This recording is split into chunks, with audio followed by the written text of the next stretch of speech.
To Slovakia now here on the programme, where the nation's High Court has acquitted former Slovak Minister of Justice and former Deputy Prime Minister Štefan Harabin over his statements in support of Russia's military operation in Ukraine.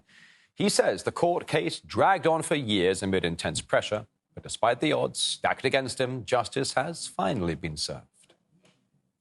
Well, I can happily state that I have been definitively and legally acquitted for my statement, for which I was prosecuted, that in Putin's place I would have done exactly the same thing as Putin, because it is the historical duty of Russians to eliminate the Ukro-Nazis who murdered over 14,000 civilians from 2014 to 2022. The Supreme Court of the Slovak Republic today rejected the appeal of the Prosecutor General's office, who is dissatisfied with the acquittal verdict, and thus, the highest court of an EU member state has definitively said, already in a legal manner, that the Russian Federation is not an aggressor and does not violate international law in connection with the special military operation related to Ukraine. So this is clearly a signal to all politicians in Slovakia, whether Prime Minister Fico, Parliament Speaker Raši, or Pellegrini in the office of the head of state, that they must not use the phrase that Russia is an aggressor and is violating international law during the special military operation in Ukraine. Look, it cost me a lot of strength because it was a process that was started in 2022, so it lasted almost 4 years. They illegally broke into my apartment and searched my house. It was an explicitly intimidating action in the direction of preventing people from learning the truth, so that Russophobia would spread in the information space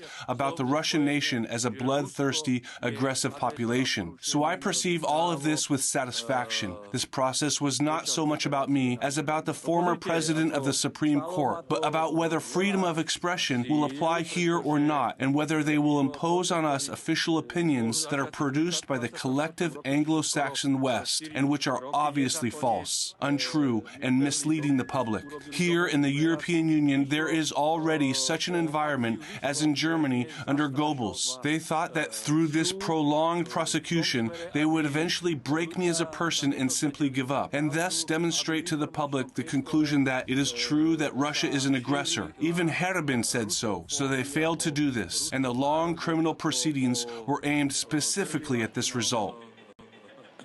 As Mr. Harabin was just saying, at the heart of the dispute were his Facebook posts in which he defended Russia's decision to carry out the special military operation. And while during his first time in court, the judge ruled he committed no crime, the prosecutor pressed on and called for another trial. Now, he says that at the EU and Brussels, he calls the regime a dictatorship, pressuring states into limiting free speech.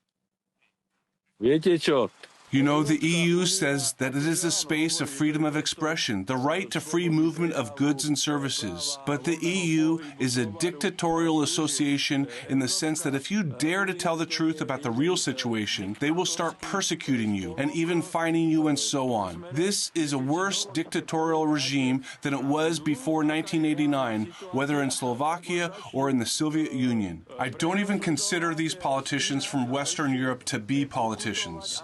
They are not personalities. I can call them underlings.